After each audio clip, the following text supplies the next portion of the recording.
신이 내린 과일 포도, 이런 사람은 꼭 드세요. 과일의 여왕이라는 타이틀을 갖고 있는 과일이 있습니다. 바로 포도인데요. 건포도부터 포도씨유까지 만들어 먹을 정도로 영양분이 풍부하기 때문이죠. 우리 선조들은 찌는 듯한 여름에 8월이 제철인 포도를 먹으며 건강을 챙겼다고 합니다. 이렇게 옛날부터 먹어왔던 포도에 대해 병원 어디가에서 포도를 꼭 먹어야 하는 분들과 효능, 부작용까지 탈탈 털어보겠습니다. 지금 시작합니다. 예로부터 그의 첫 포도를 수확하면 사당에 제일 먼저 알리고 그 다음에 맏며느리에게 포도를 먹였다고 합니다. 이는 포도가 다산의 상징이기 때문인데요. 다산의 상징인 포도, 꼭 드셔야 하는 분과 효능부터 먼저 알아보겠습니다. 첫 번째, 혈관 건강을 챙기셔야 하는 분. 포도의 플라보노이드라는 성분은 혈전이 생겨 혈관을 막는 것을 방지해줍니다. 이는 동맥경화, 심장병, 뇌졸중을 예방하는 데 도움이 되는 것이죠. 이런 역할을 하기에 포도는 혈관 확장제라는 별명을 가지고 있습니다. 혈관 확장제로서 심뇌혈관계 질환을 막는 데 큰 역할을 하게 됩니다.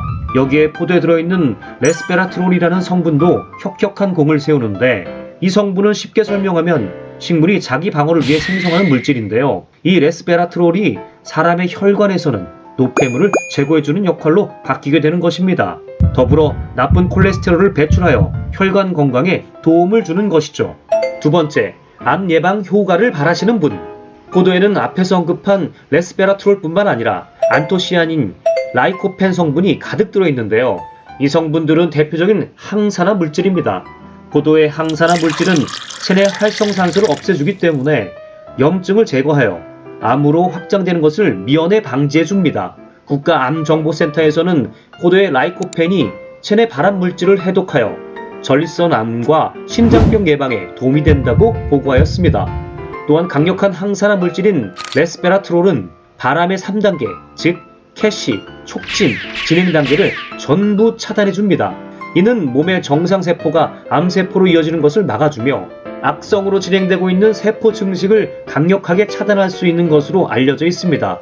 또한 포도씨의 프로안토시아니딘이라는 영양성분은 암세포가 스스로 죽게 만들어 피부암을 억제시켜줍니다. 세 번째, 피로가 누적되어 축축 늘어져 있는 분. 포도에는 칼슘, 칼륨, 철분 등의 다양한 영양성분과 비타민C, B1, B2, E 등의 비타민이 풍부하게 들어있어 종합영양제 역할을 하게 됩니다. 종합영양제는 화학첨가물이 들어있지만 포도는 천연식품이기 때문에 안전하게 섭취가 가능한 것이죠. 종합영양제 역할을 하는 포도는 폭염과 열대야로 쉽게 지치게 되는 한여름에 피로해소와 활력 증진에 긍정적인 영향을 미치게 됩니다. 선조분들이 포도로 건강을 챙긴 이유가 여기 있다고 생각하시면 될 것 같네요. 포도는 이 세 가지 효능 외에도 포도에 들어있는 비타민과 칼슘 성분이 흡수를 돕기 때문에 골다공증 예방에도 도움이 됩니다. 또한 포도 껍질과 포도씨에는 항산화와 항암 효과를 비롯 콜레스테롤 수치를 낮춰주는 폴리페놀 성분이 들어있는데, 포도 100g을 기준으로 하면 포도씨에는 1439mg, 포도 껍질에는 239mg, 과율에는 20mg 순으로 들어있다고 알려져 있습니다. 이것 때문에 포도씨는 천연 항암 물질로 불리는 것이죠. 따라서 포도를 드실 때 껍질과 씨앗까지 모두 드시는 걸 추천드립니다. 이렇게 영양소가 풍부한 포도이지만 주의해야 할 사람과 부작용이 있겠죠. 포도에는 대표적으로 칼륨이 들어있어 신장질환을 갖고 있거나 신장이 좋지 않은 사람들은 조심해야 합니다. 심장박동이 불규칙해져 부정맥의 위험에 노출될 수 있기 때문입니다. 또한 포도는 100g에 54kcal로 마음 놓고 드실 수 있지만 당지수는 46으로 저당지수 식품에 속하더라도 이 수치는 복숭아의 41, 사과 36으로 다른 과일에 비해 높기 때문에 많이 드시면 살이 찔 수 있습니다. 마지막으로 포도의 흰 가루는 포도의 당분이 밖으로 나와 굳어져 생긴 것인데요. 때문에 농약이라고 생각하여 굳이 씻어낼 것까지는 없지만 식초나 베이킹소다를 물에 살짝 넣고 포도를 세척한 후 흐르는 물에 한 번 더 헹궈주시면 포도 껍질까지 안심하고 드실 수 있습니다.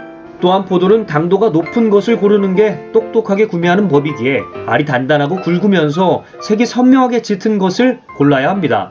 포도 알이 바로 떨어지고 표면에서 주름이 확인 가능한 것은 오래된 것일 수 있기에 주의하셔야 합니다. 구입할 때 가장 아래쪽을 먹어본 후 그 그 부분의 포도알이 달다면 포도 전체가 달다는 점도 알아두시면 싱싱한 포도를 구매하실 수 있습니다.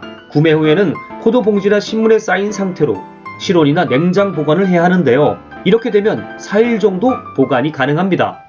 조사를 하면서도 여름이면 상큼한 맛에 입맛을 돋우기 위하여 먹던 포도가 이렇게 많은 효능을 갖고 있으며 신장이 아픈 사람은 주의해야 한다는 점 또한 놀라웠습니다. 포도씨에 폴리페놀 성분이 가장 많다는 점도 상기하셔서 포도알과 껍질, 씨까지 한꺼번에 드시고 소중한 건강 챙기시길 바라겠습니다. 지금까지 정보가 유익하셨다면 좋아요와 구독, 알람 설정까지 부탁드리겠습니다. 시청해주셔서 감사합니다.